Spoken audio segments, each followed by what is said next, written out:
Hello, everybody. Welcome to Sunday Night Ghost Stories Extra, because we are on a Wednesday. Oh my goodness me, the middle of the working week. And as you can hear, my voice is a little bit strained tonight. I've got a teeny weeny bit of a sore throat, which I'm hoping beer and a bump might cure tonight, or at least affect some kind of remedy of sorts. What are we reading? Well, we are coming towards the end of the excellent Ghosts and Legends of Lincolnshire and the Fen Country. And in fact, we've got to go back a couple of pages to read one of the stories that we skipped the other day because it was a bit too long. And then we are down to the last three, I think. So, but we've got another book on standby tonight, which is Scottish Ghosts. So that looks to be very good. What are we drinking tonight? Well, we are having Heaney, the Echo Chamber, Black IPA, Irish Farmhouse Beer, www.heaney.ie, tradition refreshed. The mysterious Black IPA, and an oxymoron within a paradox. Roast flavors balanced with fruity hops. Step outside your echo chamber. Brewed and canned for Heaney Brewery in the EU, imported to UK Beer 52. It is 5% volume of alcohol. Not bad. So we're just pouring it out at the moment. In fact, we haven't even started the show yet, and already we have a dead soldier. And Run VT. Oh, it's jolly nice of you. Hello, dead soldier. Seen plenty of those in my time. There we go. Heaney Echo Chamber. So that looks jolly nice, actually. The other beer we're going to have tonight is from Home Bargains, and it's the Saint Pierre, which is a modest 6%. What are we washing it down with? We're washing it down with the Western Gold Honey from Lidl. If my voice holds out. We've been on adventures today, so I will tell you about them at half time. It's been a 2-reg outing on the West Somerset Railway. So, shall we crack on mit the ghost stories? Wickham. Strange happenings at Spinney Abbey Farmhouse. The 18th century Spinney Abbey Farmhouse stands off the A1123 Wickham to St Ives Road, about a mile out of the village where once a spinney of thorn trees grew. The house is built over the cellar of the chapter house of the old Spinney Abbey, and is mainly constructed from materials salvaged from that building, whose ruins stand nearby. Henry Cromwell, Oliver Cromwell's fourth son and one-time Lord Lieutenant of Ireland, made his home at Spinney Farmhouse from 1659, which is 1 minute to 5, to 1673.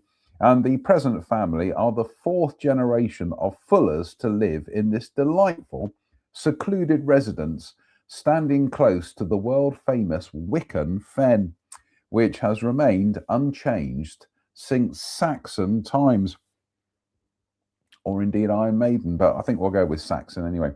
Their house has many ghostly secrets, such as the ominous gurgling sounds coming from beneath its cellar floor, constructed some 700 years ago and still looking good.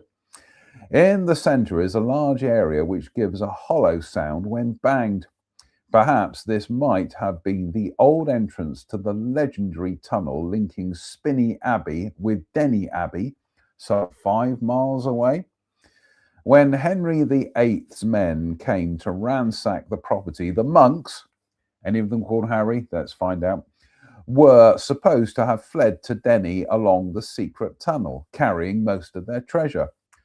Unfortunately, the nuns from Denny had the same idea about Spinney, and they all met in the middle. In the meantime, the king's men had blocked up both entrances and left the Catholics to either starve or drown, hence the gurgling, spluttering noises from the bowels of the farmhouse. Also in the cellar is an iron grating with chains now broken away from the wall. This is where 3 monks were thought to have been imprisoned or maybe left to die for murdering their prior, William de Lode, on Sunday, the 12th of May, 1403. Why they committed the crime was never established, but the 3 were tried and found guilty at Cambridge Castle on the 20th of July, 1403, but were claimed by an official of the Bishop of Ely to be his clerics, taken away and never heard of again. Robert Fuller told me that his father, Tom, who had psychic powers, I knew he had psychic powers, and saw and heard many strange phenomena, kept his pigs in a piggery which was partly built within the old priory chapel. Although the animals were happy enough elsewhere, in these quarters they always fought whenever they got close to the old part, and Tom thought it may have had something to do with the murder, which is thought to have happened at that point. Alice Bailey, nee Money, who was in the Fuller's service, well remembers Low Sunday, the first Sunday after Easter, 1936, when 6 members of the household, including herself, heard ghostly Latin chanting in the west part of the house. The sound quietly drifted into the room, grew louder, and then faded away. Someone checked to see if the radio was switched on, but it was not. Many years before this occurrence, an elderly member of the family had heard similar chanting in the stackyard, coming from the direction of the strange piggery. I am also told that when the north wall of the house was underpinned in 1935, a number of skeletons were found under the foundations, 3 of which were buried in an extremely confined space, face downwards with their legs and feet close to their skulls, and it appeared that the largest body, perhaps that of a man aged 19 years old, had received a broken skull before death. It was traditional to bury evil people face downwards to prevent their spirits wandering and causing trouble. The other bodies were buried correctly, but when the builders came to excavate the east side, they found a large skeleton under the dining room floor. They removed its legs to make room for the concrete, and the rest remains under the dining table. Strange things still happen, for in December 1991, still feels like the recent past, 36 years ago. 36 years ago? What are we, 2006? 7, 8, 9, 10, yeah, 36, no, 35 years ago. Anyway, strange things still happen, for in December 1991, Mr. and Mrs. Fuller heard the incredibly loud sound of horses' hooves in the dead of night coming from under their bedroom window, although there was no subsequent evidence to support the noise. Neither mentioned it to the other, thinking each must have been dreaming. But when Robert mentioned it to Valerie a couple of weeks later, they were both flabbergasted, yet unperturbed, even though Elias Fuller had heard similar sounds on several occasions in the 19th century, which he believed presaged bad luck. The house is open to the public for bed and breakfast, and despite its ghostly record, is a warm, friendly farmhouse, made even more cheerful by the huge log fire which blazes in the drawing room on cold nights. Well, our fire is blazing here in the library. Actually, we haven't got it on tonight. Although, down there on the floor, there he is. His derpy lurpiness has come in from the garden. He sees the light on. He actually thinks the fire's on. You coming up, Derps? Come on. You are holding the show up. You coming up? Come on. Come on.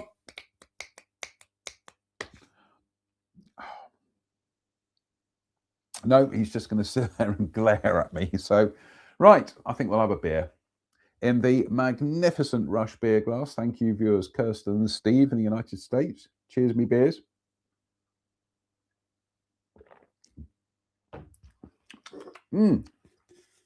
So this is this is Heaney, the Echo Chamber, black IPA, black Indian Pale Ale. So actually, it's not pale. It's quite dark. It's almost Guinnessy. Can we say Guinnessy? I think we can. Right, Derpsy, what are we up to? 12 minutes. Right, here we go. Willingham. Fuse Mice. This is now a large village off the B1050, ideal for commuting to Huntingdon and Cambridge. But when it was a small, isolated community, Jabez Few, who died in the late 1920s, kept some white mice and played tricks with them. The villagers called them his imps or familiars, and one day he is said to have put one in a woman's bedroom and she could not get it out. Her landlord shut a big tomcat in the room and a noisy fight ensued. Upon investigation, the cat was running up and down the curtains and great clumps of fur were lying on the floor, but still the mouse could not be caught. The landlord, Mr. Dudley, was then advised to perform a spell-breaking hex, which involved boiling the clippings of a horse's hoof and the legs of a toad in a stone jar over the fire. He swore and cussed at Jabez as he prepared the mixture, and before he was finished, Few strode into the house, whistled up his mouse, and it came to him at once. When he died, his house stood empty for many years, and his successor was only able to get rid of the mice by standing in running water with them when they ran away forever.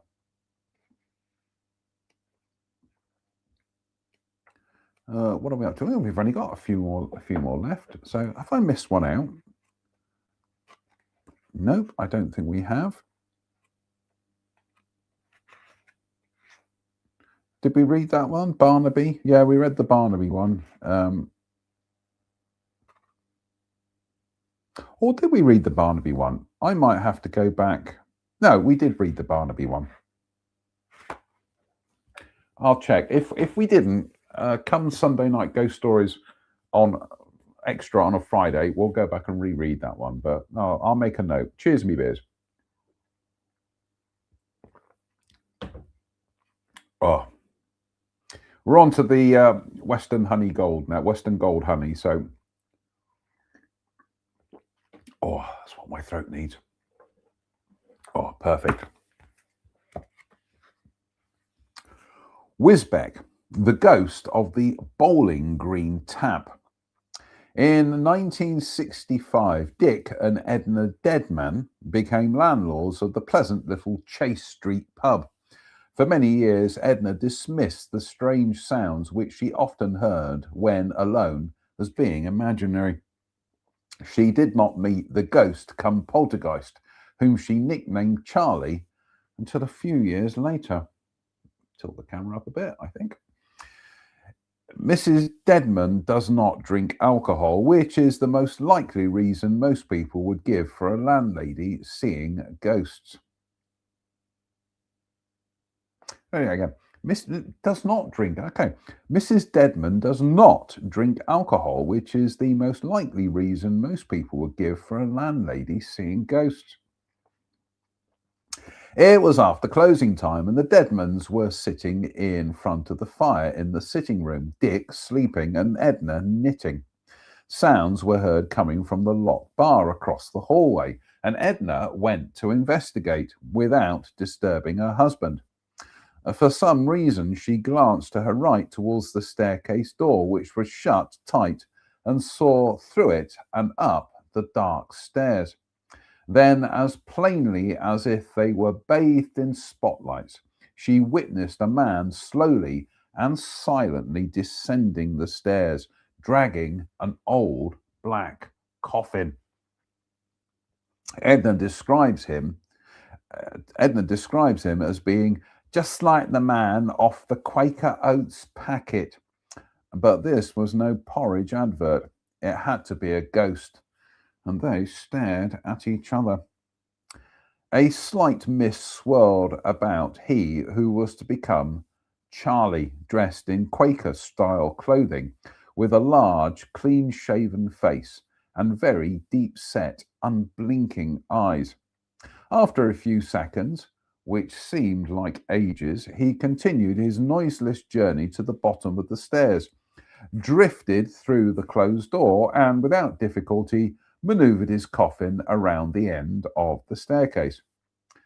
Edna had to squash herself against the wall to allow him passage, but he did not acknowledge her.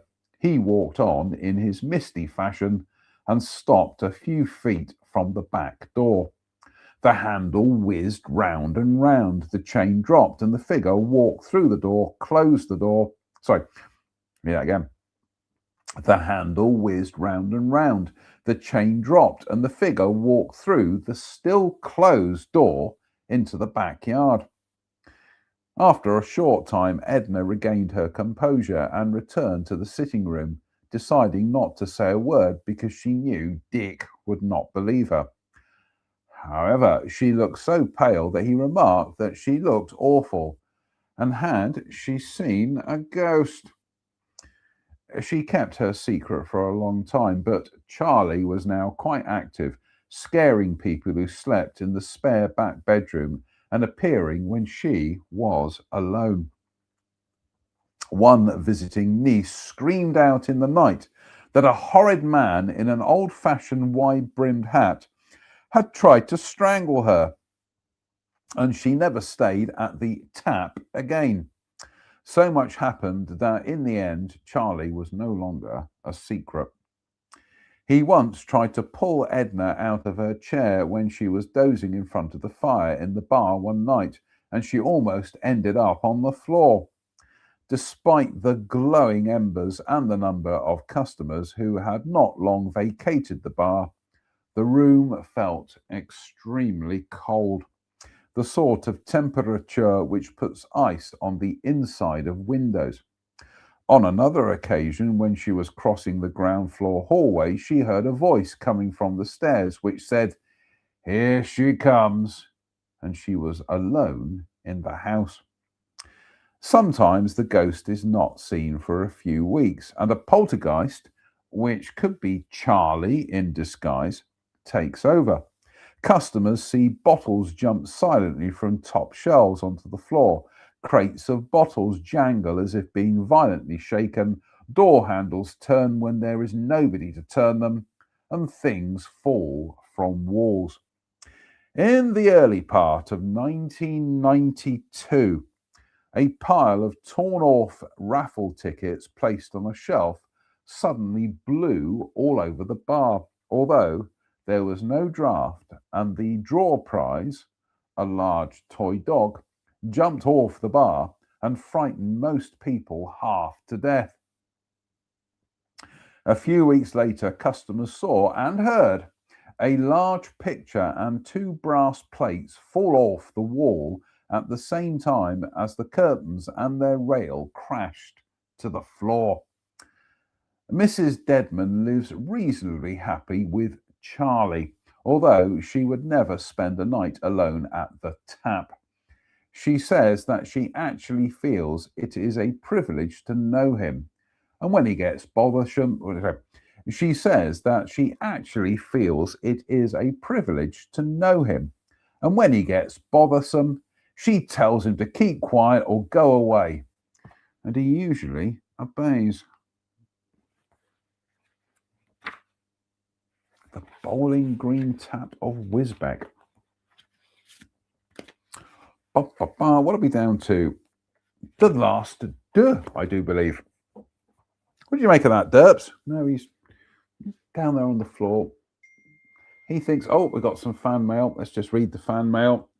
Who's fan mailing me at this time?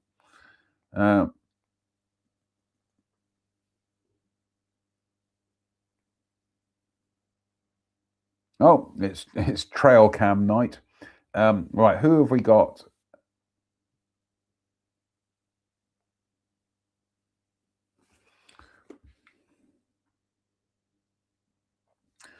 Right, okay. Did you leave the live? Sorry, it was more trail cams. Did you leave the live view on? If so, it blocks the cam from recording. I'll check tomorrow or Friday. Your shout. In fact, my trail cameras are running outside. They've been running all day, and I haven't had a chance to check them at the moment. What are we up to? 22 minutes. Last dur from this book for tonight, Derps, and then we're on to Scottish Ghosts, which I'm looking forward to. So, cheers, me beers. I'm looking forward to some supper tonight.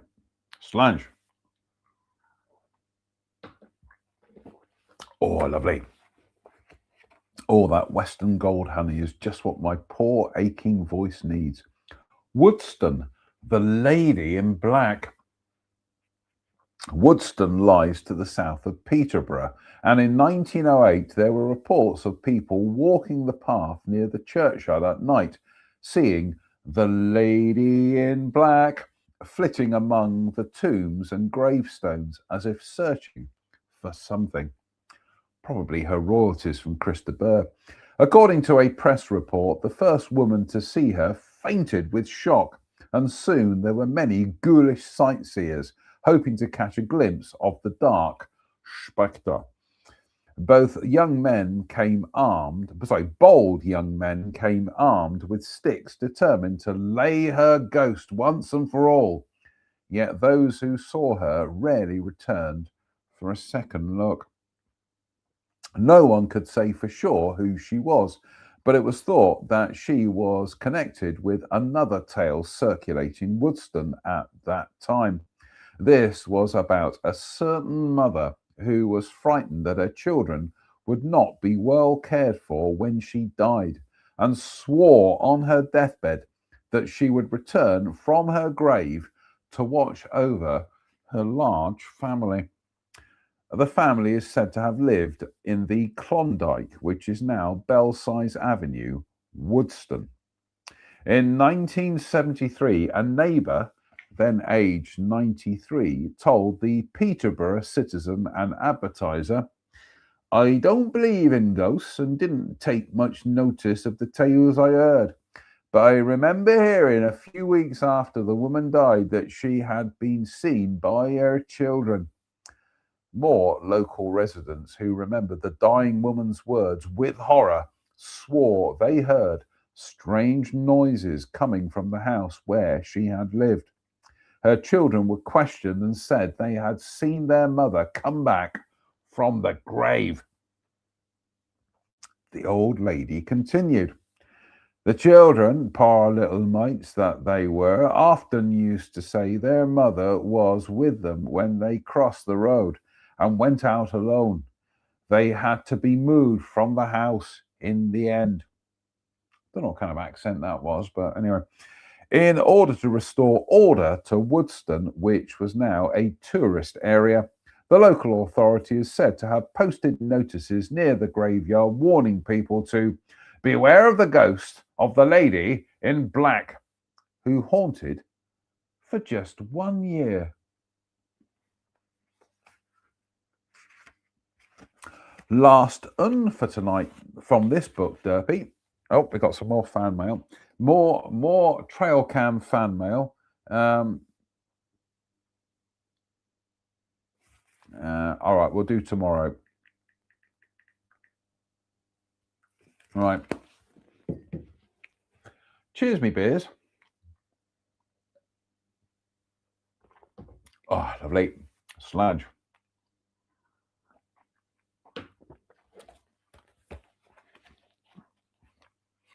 I need to get some more tea lights tomorrow as well. Where should I get them from? Home Bargains? Derp? Yeah, Derp's nodding. Home Bargains, right. Last tonight from this book, Root. WROOT. Billy Lindholm. Oh, that's in the Ghost Stations book. But anyway, Billy Lindholm. On private land at OSSE 112-713-036 and adjacent to the farm track leading off the centre of the village is a huge stone weighing perhaps half a ton. This boulder is said to have been thrown from Lindholm many hundreds of years ago by a young boy who turned into a hermit giant come wizard and was in league with the devil. The legendary William of Lindholm, better known as Billy Lindholm, lived some 3 miles away at Lindholm on the Hatfield Moors. In later life, his home was a small hermitage, supposedly on the site of the privately owned Lindholm Hall at Hatfield. Billy's skills first came to light when he was a child and left home. Billy's skills first came to light when he was a child and left at home to scare birds whilst his parents went off to the feast at Root. He was so angry that he lifted this giant stone and hurled it at the house some 3 miles distant, which his parents were visiting. Fortunately, it just missed its target. The boy then went to Root, expecting to find his parents squashed under his missile. But all being well, mitigated his presence by assuring them that all the sparrows were safely shut up in the barn.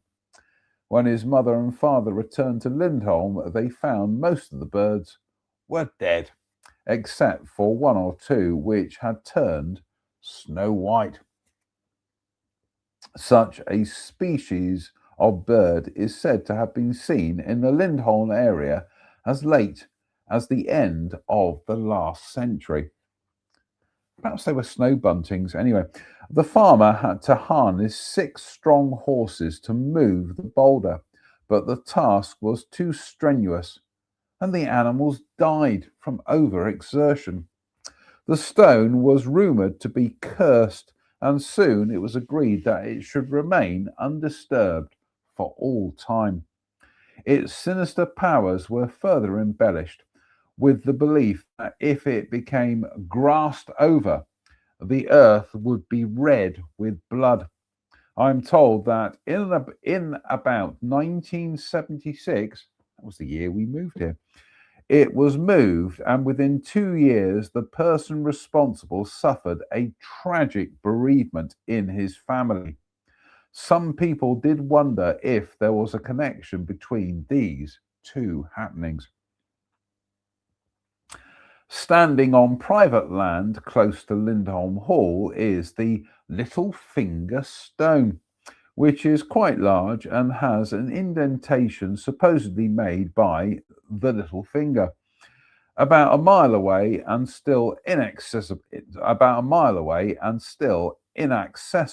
to the general public is the Thumb Stone, which is reputed to bring bad luck if it is moved and has a thumb mark in it. All these stones are probably an example of our need to rationalize the extraordinary, and large stones are very rare in peatland. Billy Lindholm's great strength became well known, and on one occasion he was able to rope a whole haystack onto his back and take it home for his cattle and to make a mattress. A legendary unfinished causeway, said to be Billy's handiwork, led from Hatfield Moor to Root. This is on private land commencing at approximately OS SE 112-710056, but has been obliterated by peat digging.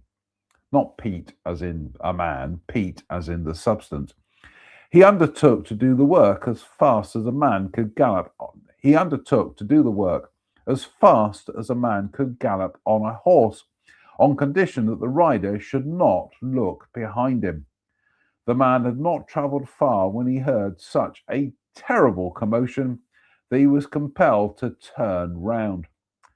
To his horror, he saw gravel and stones hurtling about in all directions, with the giant in the middle, accompanied by hundreds of little demons dressed in red jackets, laying cobbles as fast as they could go. The terrified horseman exclaimed, "God speed your work," which put a stop to the undertaking and left the people who had to travel between Lindholm and Hatfield to wade through the bog for another 200 years. Billy was said to be able to get me teeth in, Derps. Billy was said to be able to foretell the time of his own death, and when it was close, he dug a grave. Billy was said to be able to foretell the time of his own death, and when it was close, he dug a grave over which a huge flagstone was supported by a stout pole. Billy Lindholm lay down in the hole, removed the prop, and buried himself alive. Oh, the beer burps. 33 minutes and 41 seconds. That will do, Derpzoid. Half time. Perfectly timed. Cheers, me beers.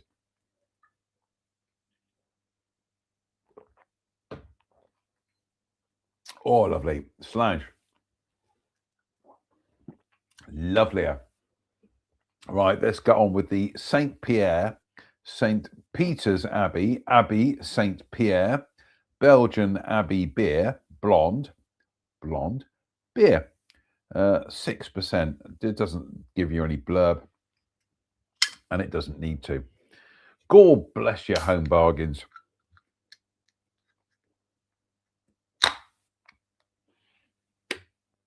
We do like home bargains, and we do like B&M. Right, let that run for a second to let that top off a bit. Have some more of the Western Gold honey. Right, half time, and we are going to have some rice snack mix, Japanese style Thai chili rice snacks. These are lovely.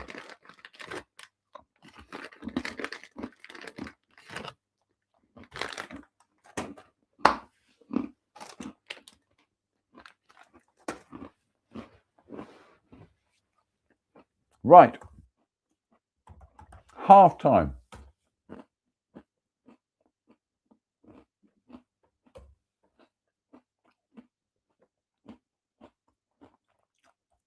Right, just bringing up the right Facebook profile.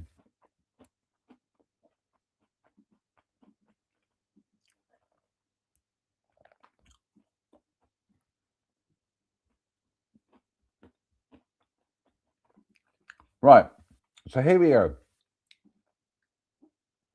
Today's 2 Reg walk, and we were back down on the West Somerset Railway.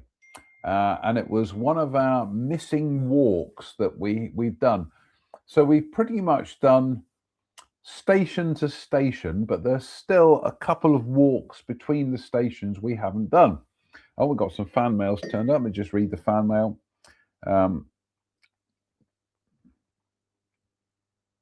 Right. So today we did, last week, the last time we were down there, we did Bishop's Lydeard to Crocombe Heathfield. Today we did Crocombe Heathfield to Stogumber. Now, Stogumber is a place that has a bit of history with me because I was working for an industrial model making company down there, checks notes a long time ago. And we were building a kind of like a 1/6 scale model of the Houses of Parliament, I think it was. And on my first day down there, I was told by one of the guys there, "Oh, try not to have an accident with the power tools. We're not insured." And I remember thinking, okay. And then at the end of the first day, I had a headache, but I thought nothing of it. By the end of the second day, I had a terrible headache, but I thought nothing of it.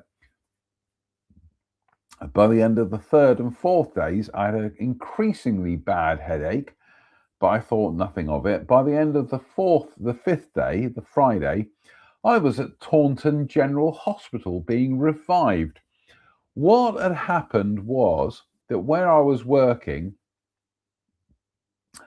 my part of the workshop was right above these huge vats of polyester resin.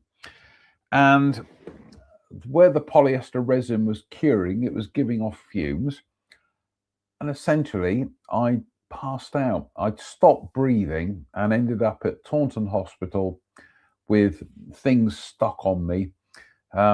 Yeah, I didn't last long at that job. The next week, I got home that Friday. I discharged myself, got home that Friday. And on the Monday, I rang the guy I was working for and I said, "Yeah, I'm not coming back."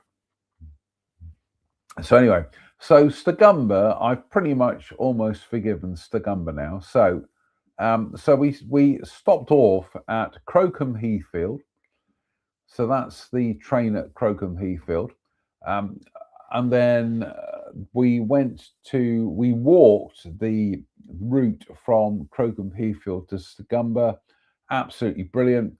So en route, we came across these, I think these are sedums or something. Absolutely brilliant. There we go. That's the rail running one way. Actually, that's the rail running towards Crocombe Heathfield. That's the rail running towards Stigumber. There's Reg striding out. It was a very easy walk today, despite the fact that we were following the guidebook backwards. It was, so long as we kept the rails to our right, we were on a good track, every sense of the phrase. And we were also photographing the flora and fauna as we went. Now, wait, there is a brilliant bit coming up in a second. There's Reg going down a track. Now, that's bizarre. Crocombe Heathfield and Stigumber are in different directions. So why this sign is pointing the same way? No, Crocombe is that way. Stigumber is that way. Oh, the charms of the West Somerset Railway. And this is where we'd walk through a field and eventually cross the track. So there's Reg crossing the track. So for a change, we didn't get lost today. Like I say, we were reading the map backwards. And there's Reg crossing a field. We had waymarks that we could identify. So we were good for today. But, and those trees. But this is where, on the outskirts of Stigumber, we came across this house where they had obviously planted or sown a myriad of wildflowers. Oh my goodness me. I'm not kidding. It was amazeballs. Reg and I actually both had to stop and take photographs because so many different species. I haven't even got round to identifying them yet, which I've got the app to do. But we were there. But look at that. Look at the color there. That is stunning. Absolutely amazing. So we were stopping to photograph wildflowers. Just absolutely beautiful. I think those are poppies. Those definitely are poppies. That definitely is a poppy. But yeah, there is the flower bank, and yeah, it was stunning. And Reg, by the time we got to Stigumber, Reg had declared this the best walk we had done on the West Somerset Railway. And do you know what? I can't argue with him. The landscape was varied. It was pretty much level apart from a couple of tiny steep bits, but just the variety we saw was absolutely stunning. Yeah, I've got that growing in my garden. I'll tell you what that is. On Friday, I'll do an idea of that. And there we are, finally, the steep climb up to Stigumber Station, where we had to face the prospect of about a 50-minute wait for the next train. But oh my goodness me, it got better. So there's Reg enjoying his Coke in the garden, but the garden is a wildlife garden. Oh, is it a wildlife garden? And there it is. That's part of the wildlife garden.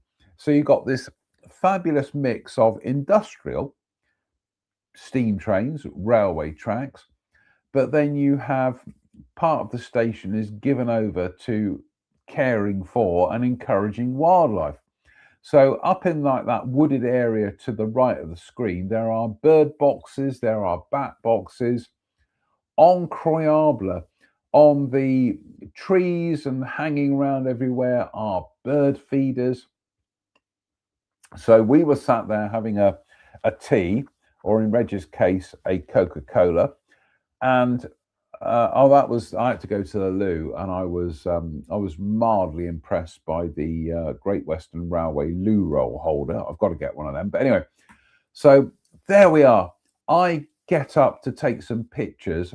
Reg shouts at me, and I turn round, and there, perched on the the tree next to the bird feeder, is a nuthatch rather. I thought I'd saw one earlier. I did get some better pictures with my Nikon DSLR, and including great tits and blue tits as well. But yeah, this was with my iPhone, a nuthatch. Oh, brilliant. So and then we were then on Stigumber Station waiting for the train to Minehead. So I was photographing all the old period advertising boards. So I like that one. I did like that one because the irony is Reg and I both used to work for the publishers of the Western Daily Press, Bristol United Press. So there we go. I like that. Robin starch. Do you like a robin? And there, I don't know if you can see that, but there are two trees in the distance there, and they've got bird boxes on them. And one of the trees even has a bat box. Genius, absolute genius. And when we were sat there having our cups of tea, a cup of tea rather, I was watching the blue tits going into box number 3, flying over to the feeding stations, getting food, and then flying back to the boxes again. So I've got them on the DSLR. So absolutely fantastic. Well done, Stigumber. Then our train finally came in, a diesel, which was good fun. And Reg, as he got onto the diesel train, managed to smack his head on that, which fell off. And God bless the West Somerset Railway people. They were concerned that he might have hurt himself. He hadn't even noticed. In fact, they found that lying on the floor, and he's going, "No, I'm fine." But they kept coming over and saying, "Are you okay? We need to fill out a kind of like a safety form." But yeah, well done, Reg. Anyway, so then we went from Stigumber to Minehead. We were going to stop at Watchet, but I'll tell you about Watchet, which is our next walk. So yet again, you're on a diesel train. First train we caught this morning was a steam train, but then the follow-up train was a diesel. But you are traveling along next to the seaside. Also, that is where one of the walks is, that you're walking. So you're walking on one side, you've got the seaside to your right, and you've got the trains to your left. Oh my goodness me, this is why we love it. Then we got into Minehead. There's a lovely pannier wagon there. I'll have to look up what that plant was, but I liked it so much I took a photograph of it. We went to Jubilee Gardens. Reg had a sausage roll, but then said to me, I don't want the salad. So I said, well, I'll have your salad then, Reg. God bless you. He then treated me to this, which was ginger cake and tea. Thank you, Reg. There's me in Jubilee Gardens looking moderately happy, and the sun has come out. That was Minehead Station. I went to Tintern Abbey 4 years ago with my friend Lucinda. I've got vague memories of it because it was pre-op, so I was in a world of confusion at the time, but I do believe we have been to Tintern Abbey, and I will look up the photographs later on. Anyway, there we go. That was the first walk today. So that was from, where did we walk from? Crocombe Heathfield. See, I've forgotten already. Crocombe Heathfield to Stigumber. So we didn't get lost. 3.11 miles, not bad. And then just walking around Minehead this afternoon, almost another 2 miles. So in total, I've done pretty much nearly 5 miles of walking today. And as Reg and I commented today, not bad for two duffers who are still arguing and bickering, thanks in some degree to our own stubbornness. But quite frankly, we both owe our lives to the NHS. And if you're thinking of voting reform, don't, because they will get rid of the NHS. So anyway, let's have another rice snack, shall we, Dirk? And think about what a shower reform are. Well, actually, shower. More fan mails turned up.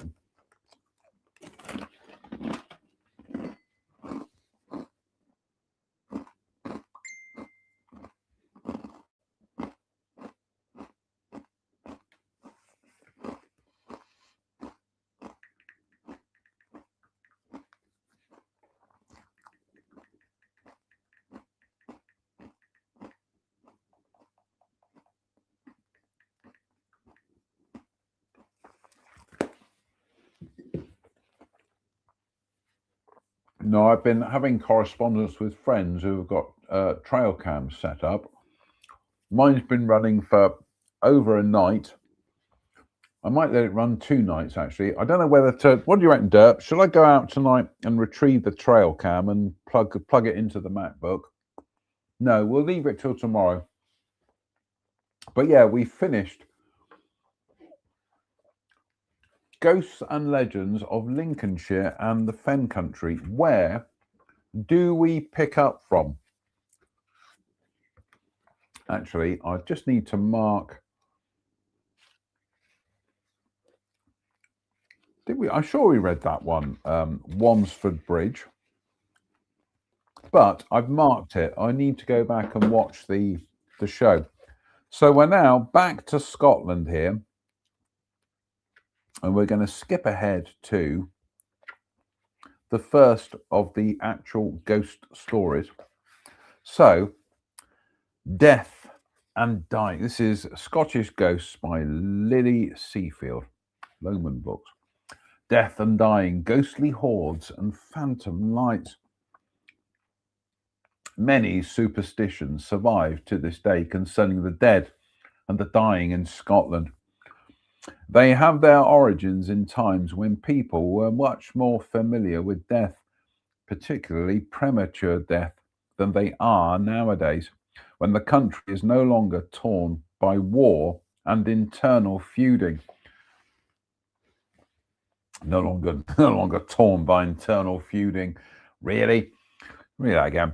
They have their origins in times when people were much more familiar with death, particularly premature death, than they are nowadays, when the country is no longer torn by war and internal feuding, and when medical science is able to ensure that most of us at least survive into old age.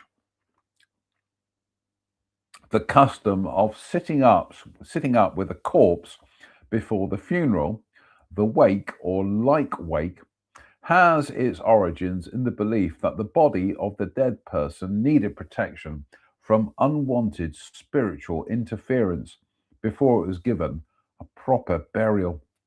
In the past, there were several symbolic rites associated with the wake, intended to protect the spirit of the dead and send it safely to the afterlife, and also to protect those who remained living.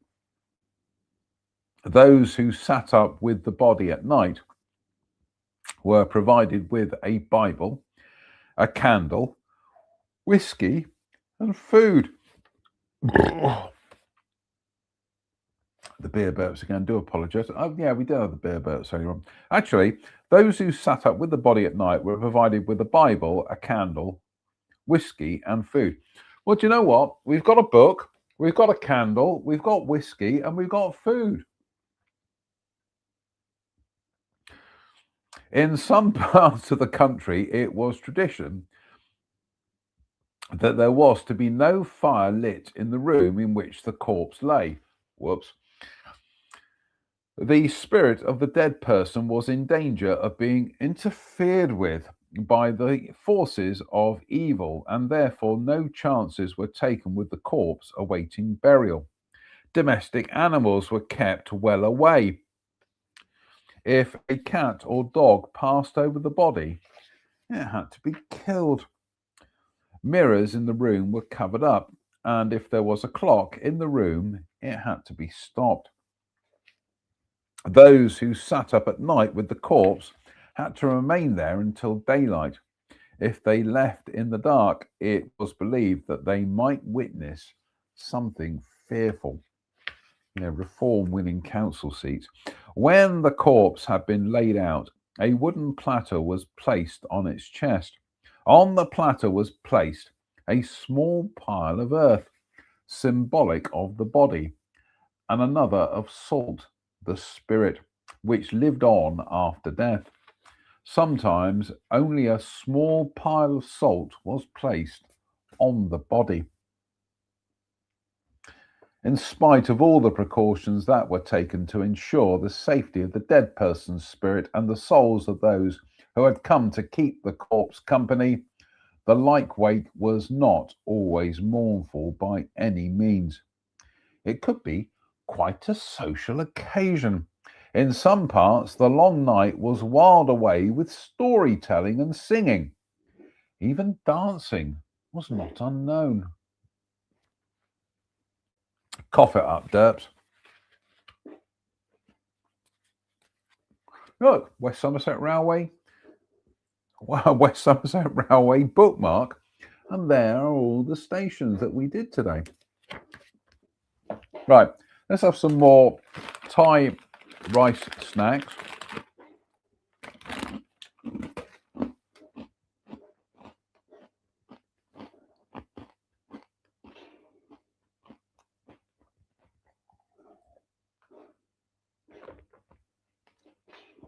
Oh, lovely.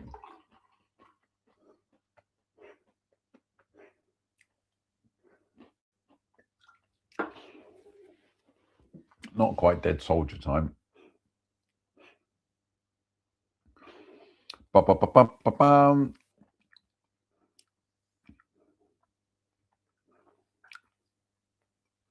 So I'm just doing social media.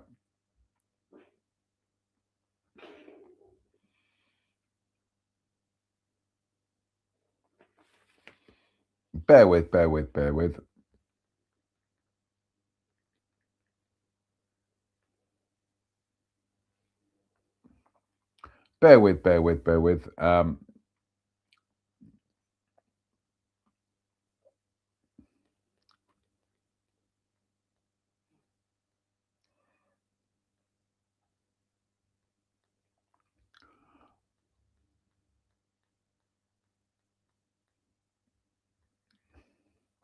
No, I'll do that after the show. I'm just about to wind up Richard Tice. What a turd that bloke is.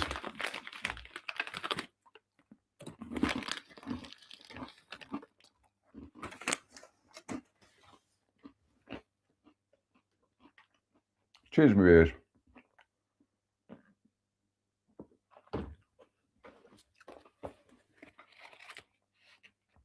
Signs of death.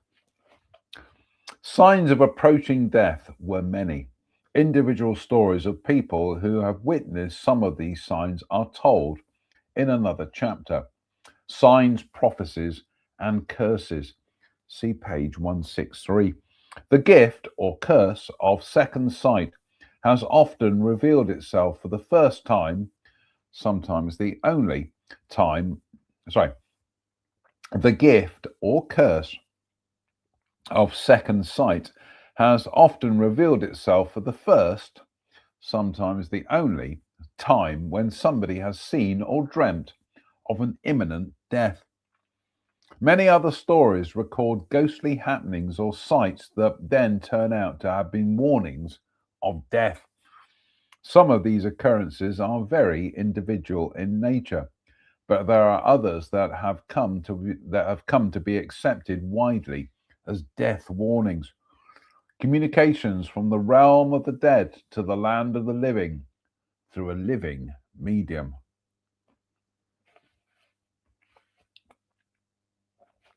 Death lights. Sightings of death lights, or death candles as they were often known, were quite commonly reported. These were lights that were seen in graveyards, close to the sickbed of a dying person, or near the site of an imminent death or disaster. An imminent disaster. Local elections tomorrow. Thus, an unfamiliar light seen on water was believed to foretell a drowning or a tragedy at sea, and a light above a house meant that death would take place therein before long. Ghostly lights, similar to death lights, have often been reported shining at the sites of tragedies, in particular, ancient battlefields. Rather than warnings of death to come, these lights seem to be markers or reminders of death that has gone before.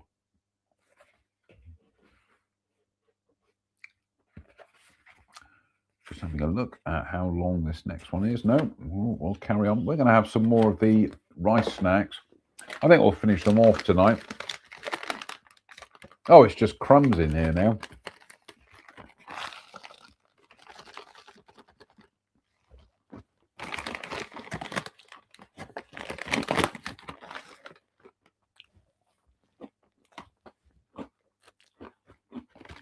No. Do not recycle. So that won't be going, that will be going straight into the bin downstairs. Right. Cheers, me beers.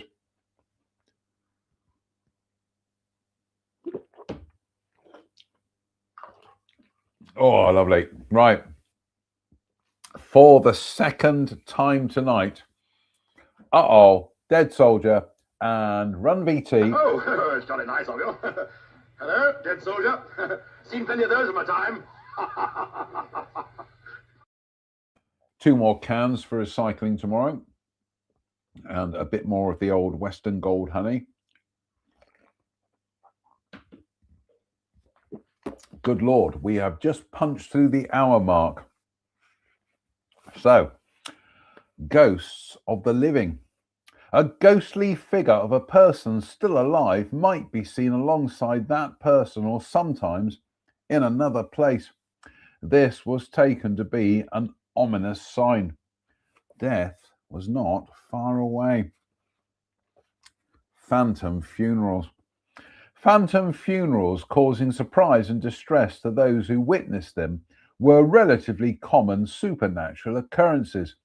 Sometimes reports of such funerals record the witness as having merely seen and heard such a ghostly procession. However, there are stories of people who have been pushed aside in the roadway as the phantom mourners make their way past. To witness such an event was never a good sign. One story of a phantom funeral comes from the fishing town of Wick in the north of Scotland. The story tells how a crofter from Wick was visited every year by his cousin, who was a fisherman and came to the port for the herring run. While his fishing boat was based at Wick, he would spend his spare time at the Crofters' house. The two men got along famously in spite of their different lifestyles. One particular year, the fisherman was preparing to set sail for home after a successful season with the herring fishing. His cousin, although not a fisherman, still had a healthy respect for the sea, and his farming experience had given him a keen eye for the.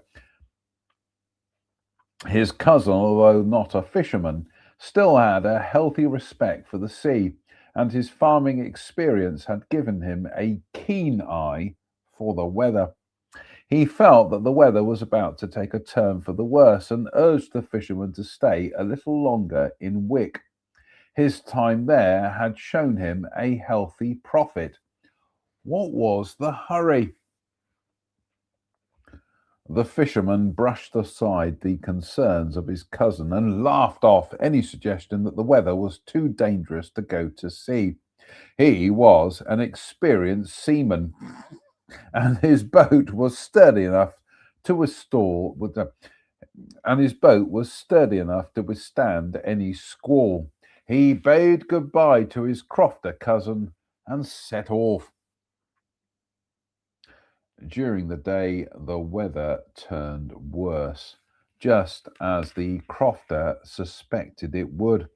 The Crofter had spent the afternoon visiting a family some way from his own home, and when he saw the skies darken, he decided he had better make his way back.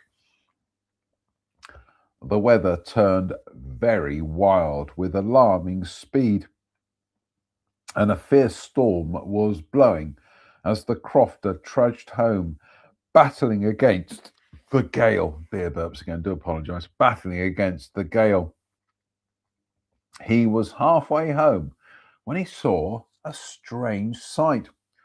3 men carrying a coffin in the direction of the graveyard. It seemed a small number of people for a funeral. It seemed a small number of people for a funeral procession. Perhaps the bad weather was keeping the mourners away. Curiosity overcame the Crofter, and he followed the sombre procession to the cemetery. The 3 men stopped and put the coffin on the ground for a moment or two. Approaching the silent group, the Crofter leaned over the coffin for a closer look. He could just make out the name that was engraved on the brass plate on top. It was his cousin's name. The Crofter then looked up at the 3 coffin bearers. Their faces were all too grimly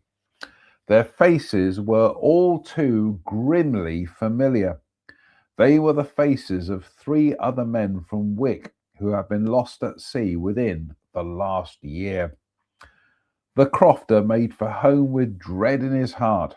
When the news reached him some days later that his cousin had drowned after falling overboard in the storm, he was not surprised at all. He had already learnt of his cousin's fate the night when he had seen the phantom funeral.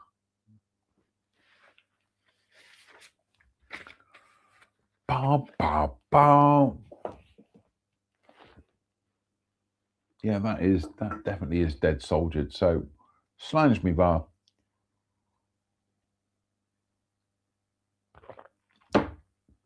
Oh, lovely. Cheers, me beers. More fan mail.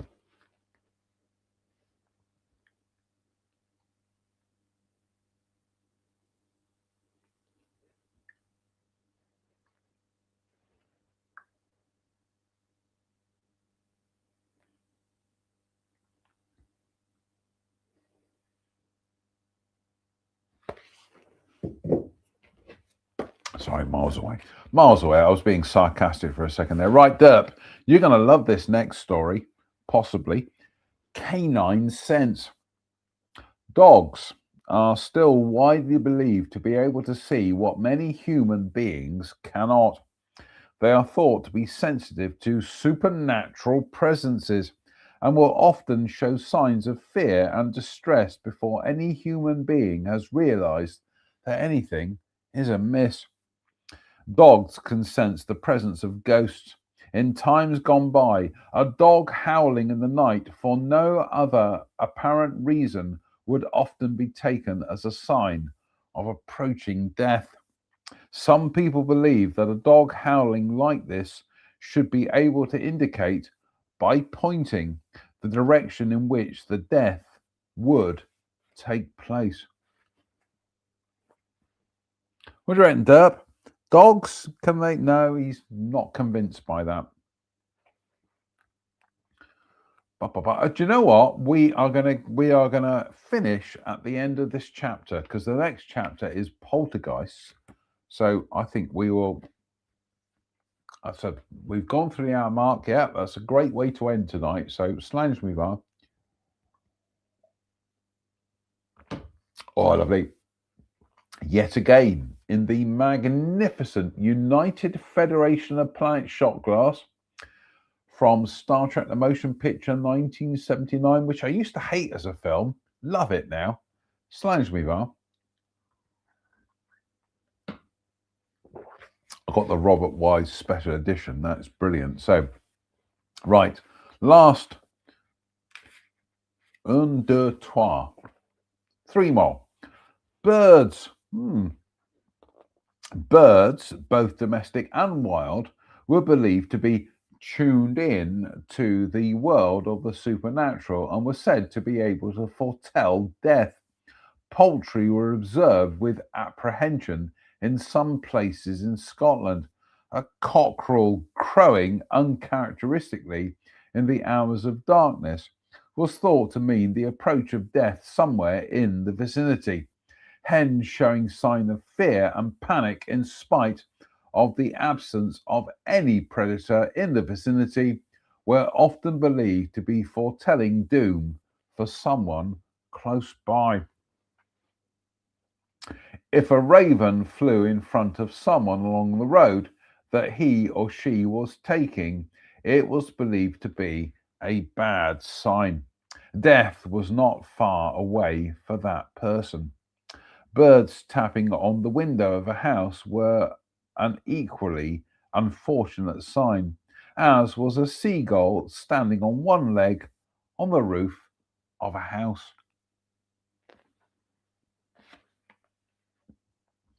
We've had a blue tit. I wouldn't say he's tapping on a window, but he's come to the window. I think he's been having a go at the something to do with the what's the word we're looking for, Derps? It's the flora and fauna above the window. So I think he's feeding, quite frankly. Yeah, Derp's nodding. He's agreeing. So. Right, last deux for tonight. Cheers, me beers. Oh, we need some supper tonight. Slange.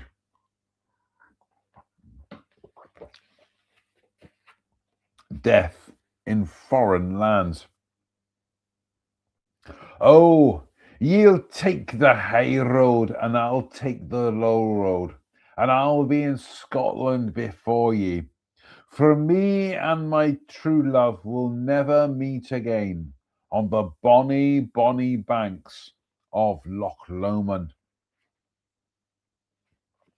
Apologies to my Scottish friends for murdering your magnificent culture there, but I've had a drink, I've had a beer and a bump. Anyway, the lines above, the chorus of a song nowadays more often sung raucously or drunkenly than mournfully, reflect another belief about the spirits of the dead. The song is thought to have been written around the time of the rebellion of the 45. In 1745, some supporters of Bonnie Prince Charlie, retreating from England, were captured by the English. The words of the song are the words of one soldier who faces execution to another who is to be freed.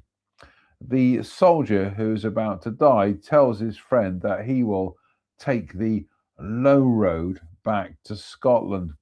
The low road was the name of a spiritual path that was believed to exist, which the spirits of those who died far from home could return to the place of their birth. The low road would speed the executed soldiers of Scotland faster than his compatriot, who faced many miles of hard marching.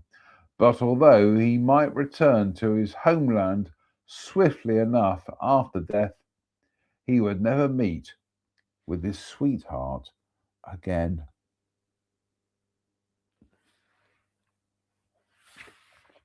Last for tonight, and then come Friday we will be talking about poltergeists. So, cheers, me beers.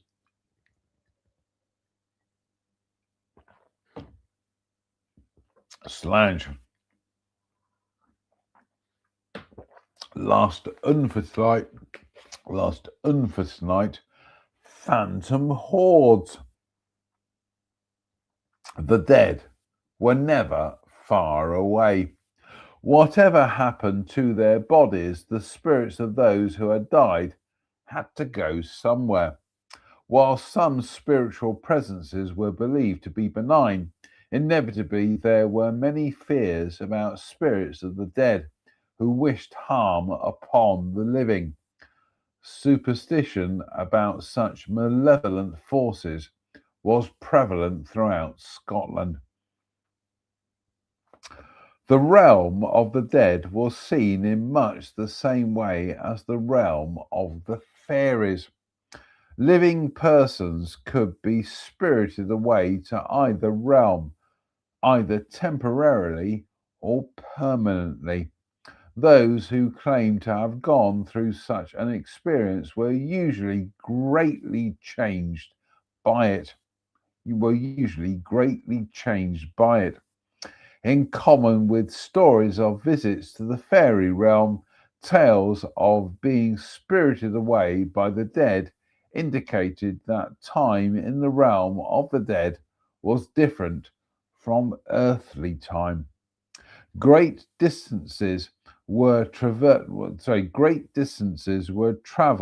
in no time at all, and although several hours or even days might seem to pass, the person who had been spirited away, once safely back in the land of mortals, would discover that his or her absence had been very brief in earthly time. The slough, or host of the dead, was greatly feared in the Highlands. The sight and sound of their grim parades through the realms of the living struck terror into the hearts of those who witnessed them. The slough could bring death to those in its path.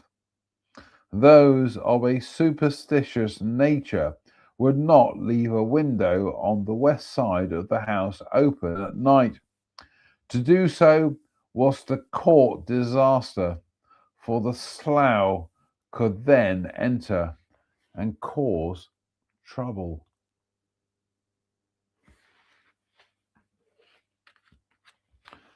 Is it slough or slough? My late father used to work in Slough, so we'll go with Slough. Anyway, that's it for tonight. Cheers, my beers.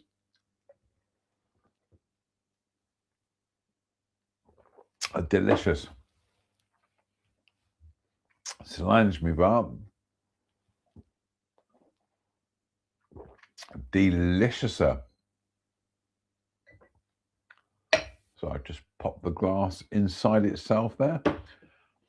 Fingers crossed we'll be back with Sunday Night Ghost Stories Extra on a Friday. Until then, it behoves me to say thank you for watching. Why not? From myself and his derpy lurpiness.